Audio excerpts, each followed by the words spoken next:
Next on Worcester News tonight, Harvard, Massachusetts has gone from small town to movie set. We have all the details. Plus, a unique way for students to bond with police officers. A second grader gets to patrol his school hallways. But first, we begin with a look at this weekend's weather. Good evening, everyone. I'm Brittany Schaefer. We have a raw and rainy weekend ahead. Let's send it right over to meteorologist Michael Page for a timeline. Weekend nor'easter bringing a little bit of everything to New England, including here in central Massachusetts. Heavy rain, street flooding, that'll be one aspect to follow. We'll have so many leaves coming down and pine needles with a gusty wind that'll sort of exacerbate any flooding on the roadways. Coastal flooding will be something we watch for the North Shore and the South Shore, and then there even will be some mountain snow to our north. A couple flakes possible here in central Massachusetts on the front side of this whole thing, but nothing terribly appreciable. Quiet this evening across New England, but as we look down to the south and west, here comes the wet weather. This will be a soggy Saturday, windswept rain on the way. So from Worcester to Boston, we watch the clouds thicken tonight. The wind will freshen out of the east, 10 to 20 miles per hour during the overnight hours, and then the rain will be nearing as early as 4 or 5 a.m. Let's show you the wind gust forecast now starting tomorrow morning, already around 7, gusting 20 to 30 here in the Worcester Hills, and then quickly spiking with some gusts closer to 40 miles per hour by midday, and then watch how the wind really stays up right through the day. Now, Worcester Airport may gust close to 50, but in the valley locations, it's more like 30 to 40 mile per hour wind gusts, and that will bring down some trees. The potential is there for some isolated power outages before the wind finally winds down heading into Saturday night.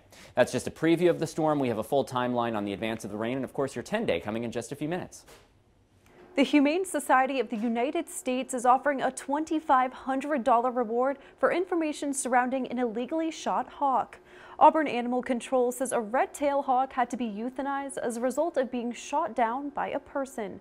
Under the Migratory Bird Treaty Act, shooting a red-tail hawk is a federal offense that can carry penalties up to 6 months in prison. Animal Control Officer Amy Contois says residents should talk to the town before addressing any wildlife issues. As a resource in town, we try to help anybody that is having any difficulties with wildlife. If somebody shot this bird because for some reason they thought it might be a nuisance or a threat, we're always here to offer information to residents, offer education. Anyone with information is asked to contact Contois or Animal Control at 508-832-7703. The small town of Harvard has been transformed into a movie set for the remake of Little Women. The setting, a small New England town in the 1860s, and Friday, big names could be seen. Our Chandler Walsh joins us live now with the details. Chandler? Brittany, filming began around 5 this morning. The town of Harvard has been preparing for this for the past couple months, but say it's well worth it. Award-winning actress Laura Dern walks through the movie set of Little Women. Columbia Pictures began filming in the center of Harvard, drawing a small crowd waiting to catch a glimpse of Hollywood. The location seems to be an ideal setting for the period piece. That common hasn't changed all that much since the 1800s. Negotiations between Harvard and Columbia Pictures began in August. Selectman Stu Sklar says the idea to film there was a fluke. They were driving by, looking at something else. They stopped to have lunch at the general store, and they said, oh, this could be a great place for Little Women. Dern plays a leading role in a star-studded cast, but on Friday it was mostly extras in Civil War-era costumes occupying a dirt-filled common. Harvard police shut down part of town center, but they managed to keep more roads open than expected. We worried about school buses. That was our biggest concern, was how we deal with the school traffic. They made it very easy today. In addition to attracting more people to Harvard, Columbia is paying the town to film there. Town Administrator Tim Bragan says the money will be used for a number of organizations. Park and Rec oversees the town commons, so they'll be getting money. Senior citizens, which were closed down today, they'll be getting money. Residents Karen Zykis and Pat Seipel say the filming adds to Harvard's history and its ties to Little Women author Louisa May Alcott. We have the history of Louisa May Alcott. Louisa May Alcott used to live here in Fruitlands over at the museum. I think that's exciting. She might be our famous resident that only lived here for a few years. Now, the filming has been quite the spectacle in town, but it hasn't come without its fair share of work.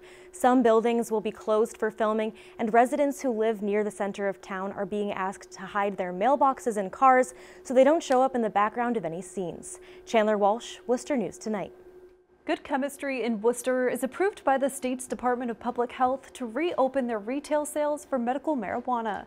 Last month, DPH ordered a cease and desist order for the concerns about the use of pesticides at the facility's cultivation operation in Bellingham.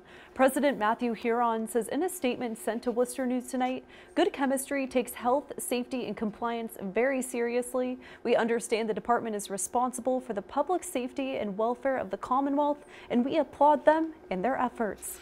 The Worcester County Sheriff's Department hosting a special graduation Friday. The graduates are part of a program focused on helping people recover from addiction instead of jail time. Our Olivia Lemon was there. She has the story. Olivia?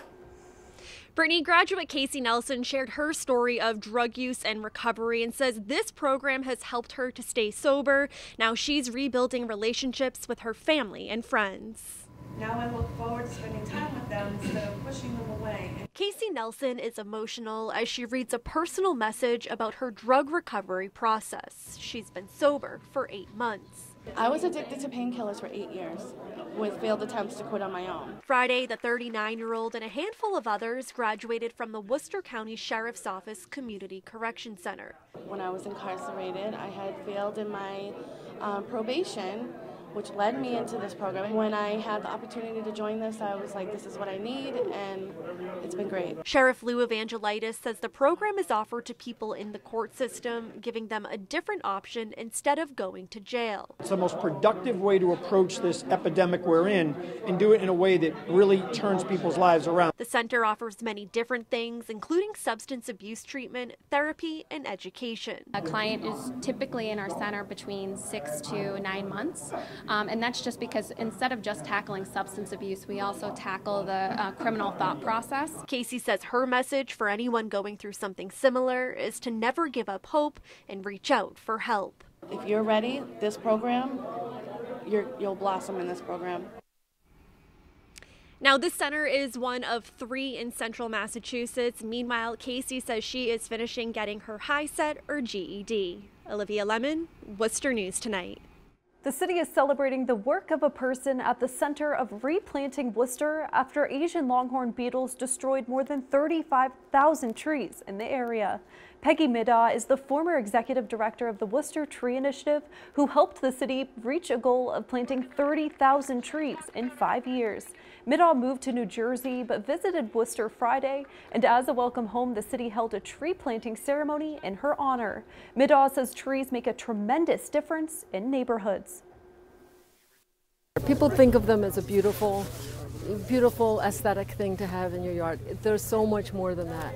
It's helping with reducing the heat and providing shade, reducing noise. But more than that, we're learning that when neighborhoods that have a tree canopy have less violence, people are healthier. Tree Initiative was able to come in and replant and re-educate people about the importance of trees and how to take care of trees, and restored our urban canopy in those neighborhoods. So, you know, it's really appropriate that we honor somebody like Peggy with a tree because she has provided that great benefit to so many people in our city. City Manager Ed Augustus says Worcester is still planting hundreds of trees every year. Middaugh's tree was planted at Oriel Castle Park.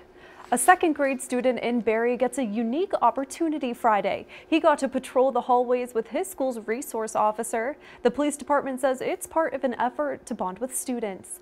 Our Roslyn Flaherty joins us live now with more. Roslyn.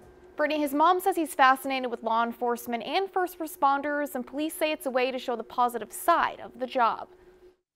Officer Lucas Josephson reports for duty.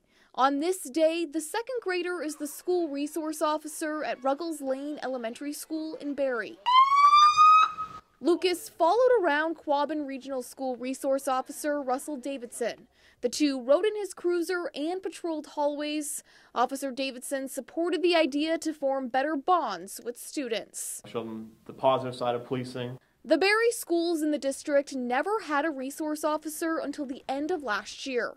Officer Davidson says he has already seen a difference. Now it's much more involved. I'm starting to know the kids by their names. I can call them. They come to me if they need help with something. Lucas's mom, Kelly, is a teacher at the school and sees important relationships being made. Having a police officer visible in just a non-threatening way is, I think, great for the kids. Lucas says one day he may want to be a police officer, and although shy, he seemed to love patrolling the hallways in front of his friends. Yeah, they're kind of jealous. Officer Davidson says he's already thinking of ways to get more students involved in law enforcement in the future. Rosalind Flaherty, Worcester News Tonight. The Disney on Ice Mickey Search Party has landed in Worcester for a weekend of action. Ice skaters and gymnasts were warming up Friday for their opening night at the DCU Center. The show features acrobatics, aerial stunts, and audience interaction. Performers say Mickey Search Party is unlike any other previous Disney on Ice show, and there's a little something for everyone. This show is so different from any Disney on Ice show you've seen before. We have a lot of different apparatuses that have been incorporated into the show, as well as we have projection mapping on the ice, so you see the story come to life. It's also on the backdrop. I clock as many hours in the air as I do on the ice. We fly, we shinny up 20-foot fiberglass poles and sway back and forth. Not only are you going to get great performances, but you're going to be able to follow along and participate in this story because this show is super interactive. We need the audience in order to make the show keep going. Now there will be a total of 6 shows played in Worcester starting tonight through Sunday.